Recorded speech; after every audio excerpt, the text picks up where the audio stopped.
거룩하심으로 6월 1일 6월 첫 주 예배를 하나님 앞에 드립니다. 거룩하신 아버지 하나님, 가정의 달 5월을 보내게 하시고 6월을 우리에게 주시며 예배할 수 있도록 축복하시니 무한 감사드립니다. 온 마음과 정성을 다하여 영과 진리로 하나님을 예배하는 자들을 오늘도 복되게 하시고 하늘 은총으로 가득 채워 주시옵소서. 6월을 하나님 주장하여 주셔서 하나님이 기뻐하시는 삶을 살아내도록 붙들어 주시고, 특별히 대한민국을 붙들어 주셔서 나라와 민족을 위해서 피를 흘리며 자유를, 민주주의를 지키기 위해서, 또한 하나님의 교회를 지키기 위해서 수고하고 산화되어 이 땅을 떠난 모든 믿음의 선배들을 기억하시고 그들의 가족들을 위로해 주시며, 또한 대한민국의 지도자를 뽑는 대통령 선거위에 개입하여 주셔서 하나님이 기뻐하시고 하나님이 선하게 인도하실 지도자를 뽑으셔서 하나님 이 민족을 바르게 정상화시킬 수 있도록 아버지 인도하여 주옵소서. 오늘도 영과 진리로 성령의 하나님이 친히 우리를 이끄실 믿고 거룩하신 예수님의 이름으로 기도하옵나이다. 아멘. 이제 사도신경으로 신앙을 고백합니다. 나는 전능하신 아버지 하나님, 천지의 창조주를 믿습니다. 나는 그의 유일하신 아들 우리 주 예수 그리스도를 믿습니다. 그는 성령으로 잉태되어 동정녀 마리아에게서 나시고 본디오 빌라도에게 고난을 받아 십자가에 못 박혀 죽으시고 장사된 지 사흘 만에 죽은 자 가운데서 다시 살아나셨으며 하늘에 오르시어 전능하신 아버지 하나님 우편에 앉아 계시다가 거기로부터 살아있는 자와 죽은 자를 심판하러 오십니다. 나는 성령을 믿으며 거룩한 공교회와 성도의 교제와 죄를 용서받는 것과 몸의 부활과 영생을 믿습니다. 아멘.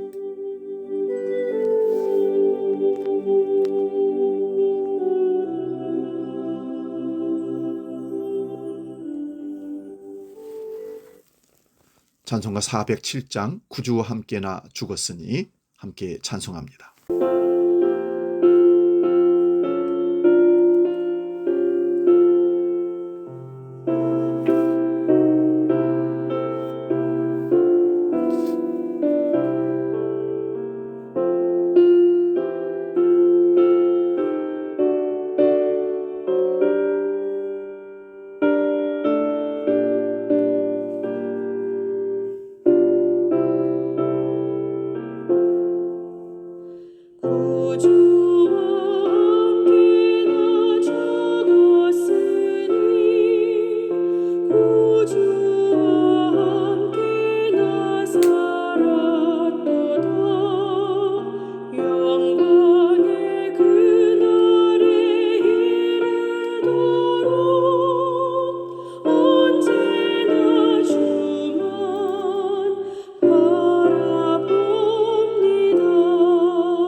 우리에게 주신 하나님 말씀은 신약성경 요한복음 20장 24절에서 31절의 말씀입니다. 신약성경 184면에 있습니다. 요한복음 20장 24절에서 31절 봉독할 때에 살아계신 생명의 주님의 음성을 들을 수 있기 바랍니다. 24절부터 지금 봉독합니다. 12 제자 중에 하나로서 디두모라 불리는 도마는 예수께서 오셨을 때에 함께 있지 아니한지라. 다른 제자들이 그에게 이르되 우리가 주를 보았노라 하니 도마가 이르되 내가 그의 손에 못자국을 보며 내 손가락을 그 못자국에 넣으며 내 손을 그 옆구리에 넣어보지 않고는 믿지 아니하겠노라 하니라. 여드레를 지나서 제자들이 다시 집에 앉아 있을 때에 도마도 함께 있고 문들이 닫혔는데 예수께서 오사 가운데 서서 이르시되 너희에게 평강이 있을지어다 하시고 도마에게 이르시되 내 손가락을 이리 내밀어 내 손을 보고 내 손을 내밀어 내 옆구리에 넣어 보라. 그리하여 믿음 없는 자가 되지 말고 믿는 자가 되라. 도마가 대답하여 이르되 나의 주님이시요 나의 하나님이시니이다. 예수께서 이르시되 너는 나를 본고로 믿느냐? 보지 못하고 믿는 자들은 복되도다 하시니라. 예수께서 제자들 앞에서 이 책에 기록되지 아니한 다른 표적도 많이 행하셨으나 오직 이것을 기록함은 너희로 예수께서 하나님의 아들 그리스도이심을 믿게 하려 함이요 또 너희로 믿고 그 이름을 힘입어 생명을 얻게 하려 함이니라. 아멘. 봉독한 말씀으로 생명을 얻는다는 사실에 관해 이런 제목으로 말씀의 은혜를 나눕니다.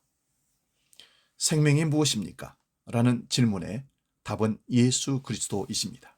예수님은 단순한 생명 공급자가 아니라 생명의 본체이시며 생명의 근원이시며 그와 연합하지 않으면 우리는 결코 생명을 얻을 수 없습니다.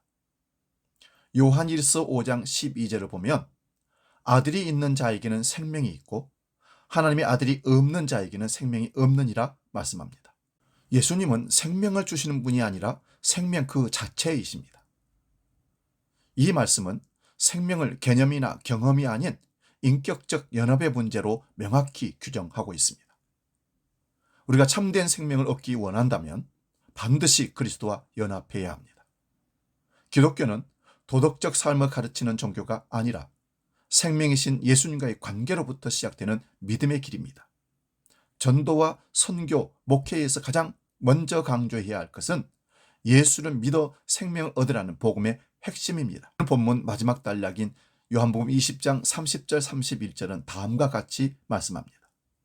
예수께서 제자들 앞에서 이 책에 기록되지 아니한 다른 표적도 많이 행하셨으나 오직 이것을 기록함은 너희로 예수께서 하나님의 아들 그리스도이심을 믿게 하려 함이요 또 너희로 믿고 그 이름을 힘입어 생명을 얻게 하려 함이니라. 이 말씀에 요한복음의 기록 목적이 분명하게 드러납니다. 이 기록 목적은 요한복음만이 아니라 복음서 전체와 신약성경 전체에 해당합니다. 성경의 기록 목적은 두 가지입니다. 하나는 예수께서 하나님의 아들 그리스도이심을 믿게 하려는 것이고 다른 하나는 예수의 이름을 힘입어 생명을 얻게 하려는 것입니다. 생명을 얻는다는 말은 구원을 얻는다는 말과 같은 말입니다. 생명을 얻는 것이야말로 죽어야 할 인간에게는 구원의 실체입니다. 요한복음에서 말하는 생명이라는 말을 세상 사람들은 진지하게 받아들이지 않습니다. 지금 살아서 보란듯이 인생을 즐길 수 있다고 생각하기 때문입니다. 사람이 언젠가는 죽겠지만 죽을 때 죽더라도 지금 살아있는 건 분명하니까 그들이 볼 때 기독교가 말하는 생명이나 구원은 별로 현실적이지 않고 건강해 보이지도 않습니다. 세상살이에서 자신감이나 자존감이 없는 그야말로 의존적인 사람들이 절대자에게 구원해 주시라고 살려달라고 매달린 듯이 보이기 때문입니다. 그들의 주장이 완전히 잘못된 건 아닌 것 같습니다. 기독교는 오랫동안 반생명적인 경향을 보였습니다. 그리스도인은 어딘가 우울하고 청교도적인 결벽증에 떨어진 사람으로 보였습니다. 그래서 철학자 니체와 심리학자 프로이트와 유물론 사상가 마르크스 같은 자들이 기독교 신앙을 날카롭게 비판했습니다. 기독교 신앙을 집단적 노이로제라고 분석한 학자들도 있었습니다. 그 외에도 기독교가 생명의 적대적이라고 비판한 학자들은 수없이 많습니다. 그런 전문적인 학자들만이 아니라 21세기를 살아가는 일반 사람들도 비슷한 방식으로 기독교를 못마땅하게 여깁니다. 그들이 옳게 본 건가요? 오늘 본문이 말하는 생명을 얻게 하리 함이라는 말은 공허한 주장입니까? 종교적 열광주의자들의 일방적인 넋두리에 불과합니까? 요한복음이 말하는 생명은 세상에서 단순히 잘 먹고 잘 사는 것이 결코 아닙니다. 당시 로마 사람들이 행복한 인생이라고 생각한 것도 다릅니다. 지금까지 인류는 여러 가지 방식으로 행복한 인생을 성취하려고 부단히도 노력했습니다. 경제 발전으로 가난을 면하게 되었습니다. 의학의 발전으로 질병을 상당한 정도로 극복하고 평균 수명이 대폭 늘었습니다. 정치적으로도 옛날에 비해서 크게 민주화되었습니다. 언론의 자유가 대폭 늘어났습니다. 자연과학의 발전으로 세상살이가 편리해졌습니다. 집안 청소를 로봇 청소기가 대신하고 설거지도 세척기가 대신합니다. 장애인들도 휠체어를 이용해서 어느 정도는 자유롭게 이동할 수 있습니다. 현대판 알라딘의 요술램프라 할 스마트폰이 없는 사람이 없습니다. 그걸로 듣고 싶은 음악을 원 없이 들을 수 있습니다. 세계 평균에서 볼 때 대한민국에서의 삶은 아주 높은 수준입니다. 이런 정도면 생명을 다 얻은 듯이 보입니다. 과연 그럴까요? 40여 년 전 당시 젊은이들보다 지금의 젊은이들이 실제로 더 행복한가요? 더 생명 충만한 것처럼 보입니까?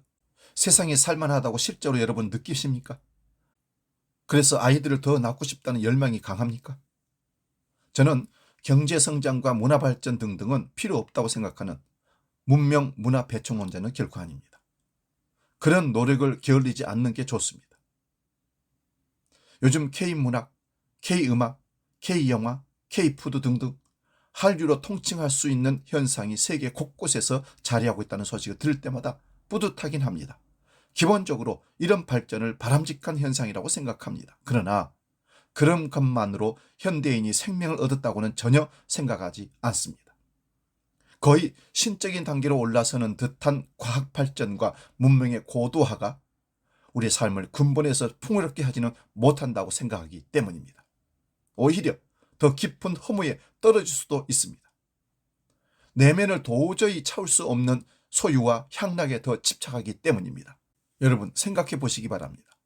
부와 권력을 손에 쥔 로마 황제가 당시에 가장 행복한 사람이었을까요? 100만 부가 넘게 팔린 베스트셀러 작가가 되면 행복할까요? 10,000명이 모이는 교회 담임 목사가 되면 영원히 풍요로울까요?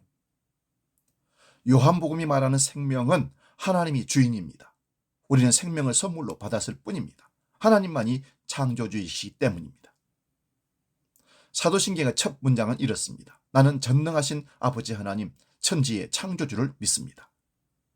기독교 신앙의 출발점은 하나님을 창조주로 믿는다는 사실입니다.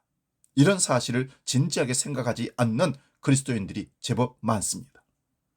하나님의 창조는 당연한 거고 내 인생은 내가 알아서 사는 거야. 내 행복은 내가 결정할 거야 하고 생각합니다. 어떤 생물학자는 미국 작가 리차드 도킨슨이 쓴 만들어진 신이라는 책을 보며 신이 존재하는 게 아니라 인간의 뇌가 신을 만들었다고 주장합니다.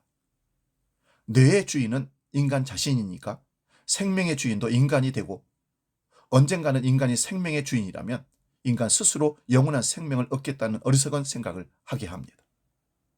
앞으로 의료기술이 더 발전하면 사람이 죽지 않게 될 날이 올지도 모릅니다. 돈만 많으면 약해진 장기를 교체하고 세포를 회춘하게 만드는 방식으로 말입니다. 돈으로 영생을 얻고 더욱더 자신의 욕망에 매달리는 그런 인류의 미래야말로 지옥일 것입니다. 왜 그렇게 비관적으로 보느냐?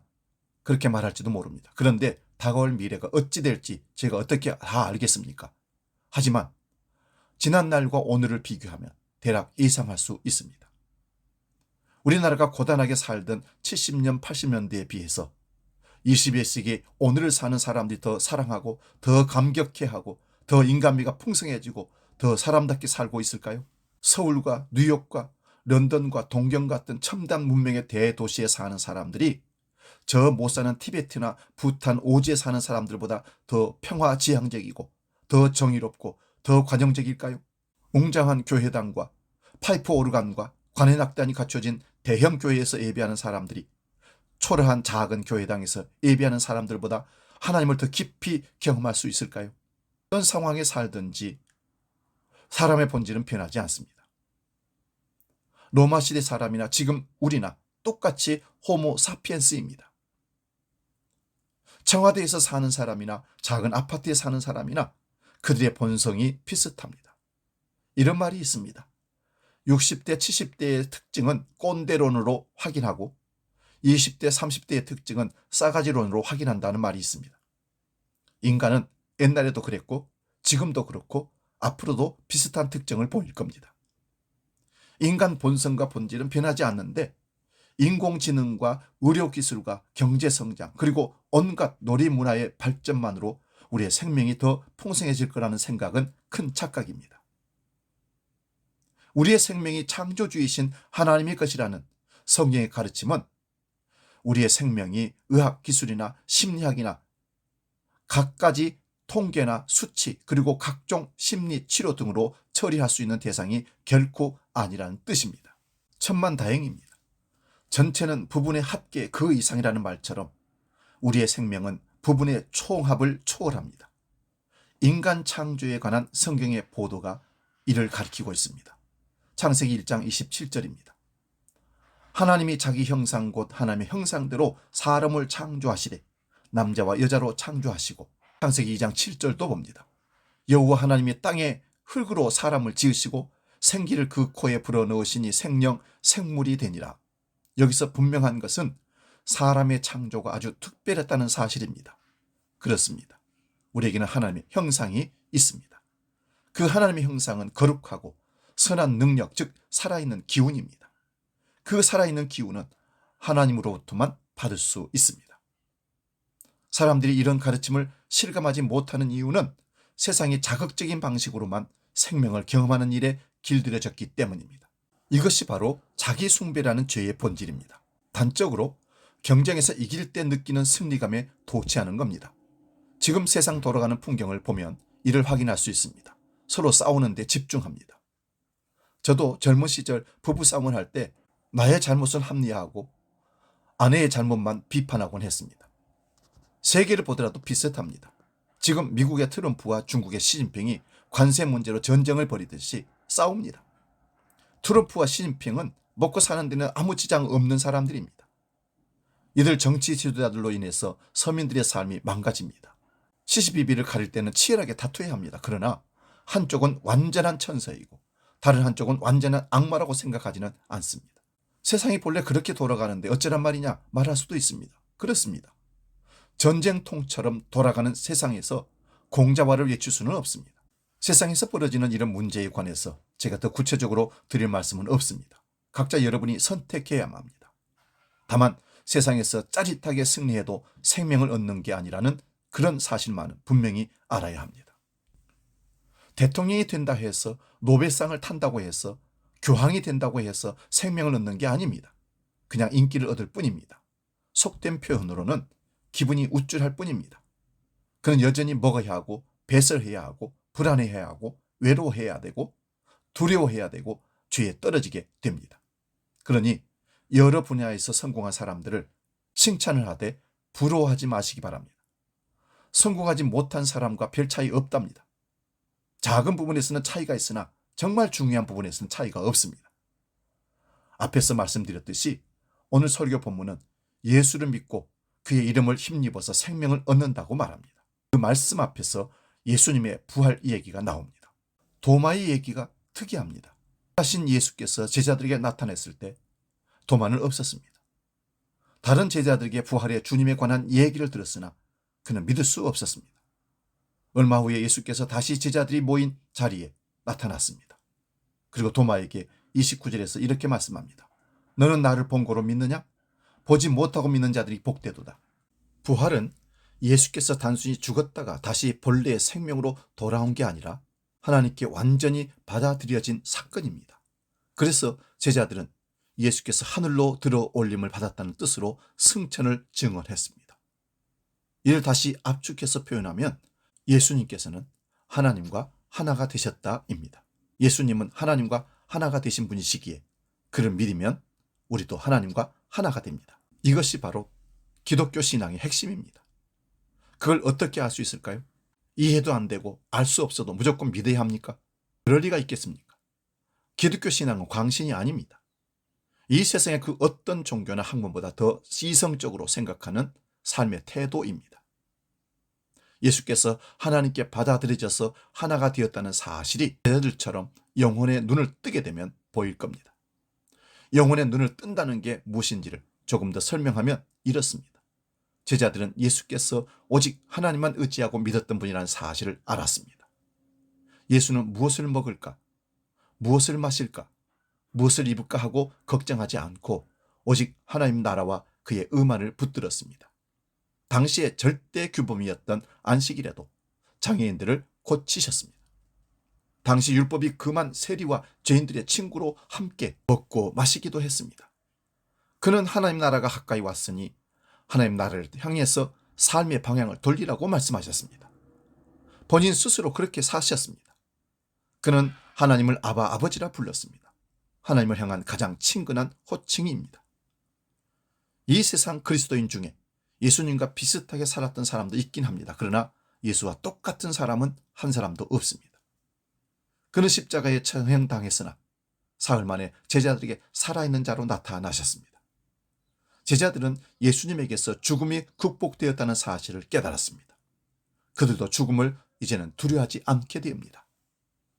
이런 깨달음과 믿음 가운데서 그들은 예수님을 그리스도, 즉 구원자이며 하나님의 아들이라고 선포할 수 있었습니다.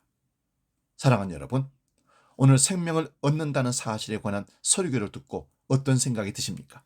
막연합니까? 생명과 구원에 대한 방향이 잡힙니까? 각자가 다를 겁니다. 고유하고 근원적인 차원에서 하나님께서 창조하신 우리의 생명은 우리 인간의 소유가 아니라 하나님의 것이라는 사실을 기억해 두시기 바랍니다. 사람들은 생명을 절대로 규정할 수 없고 재단할 수 없고 처리할 수도 없습니다. 코끼리 털끝에 달린 세균 한 마리가 코끼리 전체를 경험할 수는 없듯이 말입니다. 세상 사람들이 멋진 인생이라고 치켜 세운다 해서 생명을 얻는 게 아니며 깎아내린다고 해서 절대 생명이 훼손되지는 않습니다. 하나님의 아들 예수 그리스도를 영혼의 깊이에서 믿는다면 저와 여러분은 죄와 죽음이 극복된 영원한 생명을 얻게 될 것입니다. 복음 찬양 1000번을 불러봐도 함께 찬양하고 기도하고 마치겠습니다.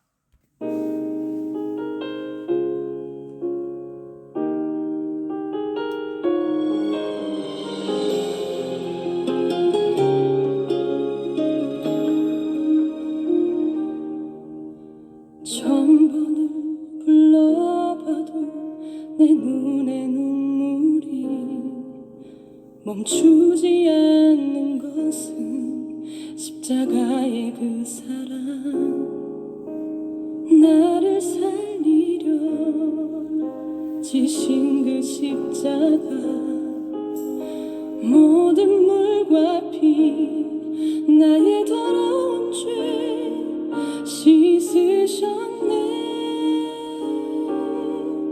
나를 향한 그 사랑 생명을 내어주사 영원한 생명을 내게 주심을 감사해 1000번을 불러도 내 눈에는 눈물이 멈추지 않는 것은 십자가의 그 사랑 나를 살리려 하늘 보좌 버리신 나를 사랑하신 분 그분이 예수요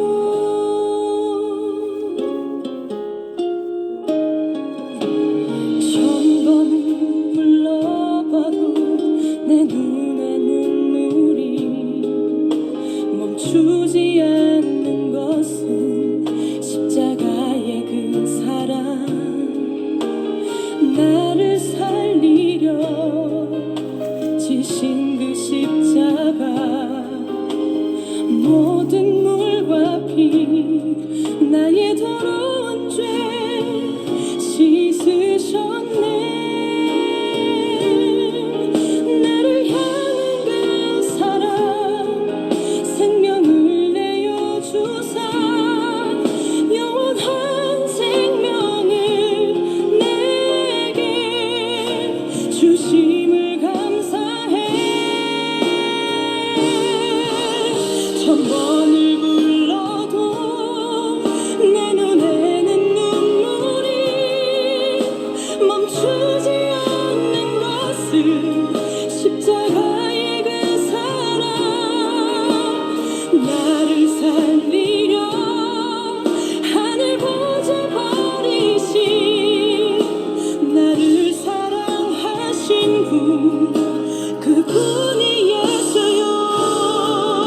같이 기도하겠습니다. 하나님 아버지, 생명의 주인이 하나님이시고 생명의 본체로 우리에게 생명을 전달하신 분이 예수 그리스도이심을 믿습니다. 하나님 아버지, 우리에게 생명을 풍성하게 부어 주시옵소서. 이 땅을 살면서 영원한 생명이 우리를 주장하여 속된 세상에 살지만 하늘의 시민권자로 당당하게 살게 해 주옵소서. 생명의 주인이신 예수 그리스도의 능력으로 우리로 하여금 이 세상에서 이기게 하시고 생명의 전달자로 쓰임받는 우리 모두가 되게 하여 주시옵소서. 이제는 길이요 진리요 생명이신 우리 주 예수 그리스도의 은혜와 아버지 하나님의 크신 사랑과 성령님의 감동 교제의 역사 충만케 하심이 생명을 받고 생명의 전달자로 이 땅을 살기로 결단하며 나아가는 모든 주의 백성들 머리 위에 이제로 영원히 함께 하시기를 간절히 축원하옵나이다. 아멘.